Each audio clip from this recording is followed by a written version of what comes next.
આધીન બનેલા આવ્યા રાજા યુધિષ્ઠિરજી, 5 ભાઈને હવા હો કૌરવ, દુર્યોધનજી, દુશાસનજી, આવા બધા મહાન પવિત્ર પરાક્રમી પુરુષો હતા. અને દ્રોણજીના પહાણથી વિદ્યા લેવા માંડે. અને દ્રોણજીએ કે બાળકોને હું ભણાવું, રાજકુમારોને. આમ તો પ્રતિજ્ઞા હતી, પણ દ્રુપદ રાજાએ એમનું અપમાન કર્યું એટલે એ પ્રતિજ્ઞાને તોડી દીધી કે હવે રાજકુમારોને ભણાવો, એવી વિદ્યા આપો કે રાજકુમારો દક્ષિણામાં જો માગે, કહે કે માગો ગુરુજી, તો આ દ્રુપદને જે બોલેલા વચનનું પાલન નથી કર્યું એને શિક્ષા આપવું ને. અને એ વખતે પછી આ પોત રમવા માટે ગયા ને કુવામાં એક અંગૂઠડી પડી હતી.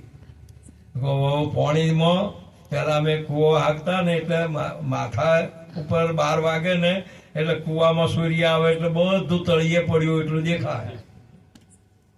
તમારા માથે સૂર્ય આવે ને તમે મોય તાકો ને તો મોય પડ્યું એટલું બધું દેખાય.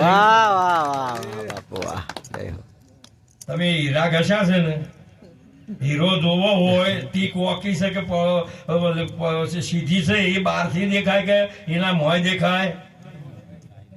હીરા ઘસા હોય એને ખબર હોય મોંથી જ દેખાય, બહારથી ના દેખાય. હીરામાં જ હીરો દેખાય. એનો બધો અંગો કેવો છે, લોબો છે કે ટૂંકો છે કે બરાબર છે 24 આ તમારો બધોનો આ હીરો ખોમ હતી, હીરો હાથ હતી, બરાબર સીધો છે કે ઓકો છે, મોય તો જોઈ જુઓ. બાર કોકની જોયા કરો છો, એનો અને આવું છે, અને આવું છે, પણ તમારો કેવું છે? નન્યા જેની નિર્મળ દશા, કોઈના દોષ જુએ ન કશા, પોતાના હણે અને પોતા પારકા રુધિય ના ગણે.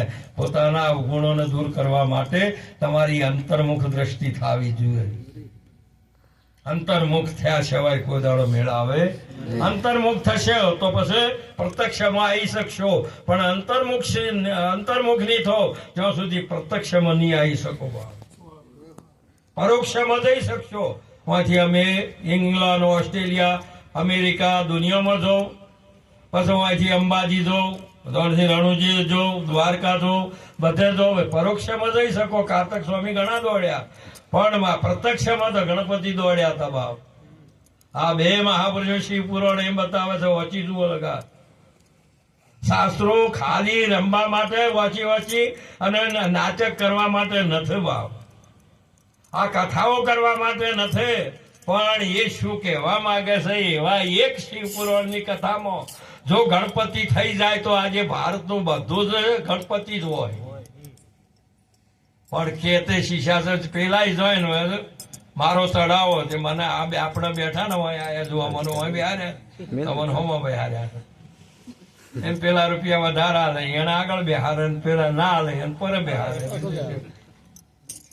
આ પૈસેથી કથા ના થાય, પૈસેથી જ્ઞાન ના આવે, પૈસેથી સત્સંગ ના સંભળાય. પ્રેમ ને ભાવથી, આધીનતાથી સંભળાય છે, અમને સંભળાય ભાવ. તમારું અહમ અહીંથી મૂચીને ગરીબી રાશિ ગુરુની સેવો ખાહડામાં બેહવાની શક્તિ હોય તો જાઓ. મનથી ભક્તિ મળે એવી નથી. આવું સાચું જીવન. અને એ વખતે પોતે ભાઈઓને કે વકોરી મરે ફરે અંગૂઠડી દેખાય છે, દ્રોણી થઈને એને કે બાળકો મોય પડી જશે છે શું? એટલે કે બાપુ મોય અંગૂઠડી પડી જઈ છે, દેખાય થાય એવી ને એવી.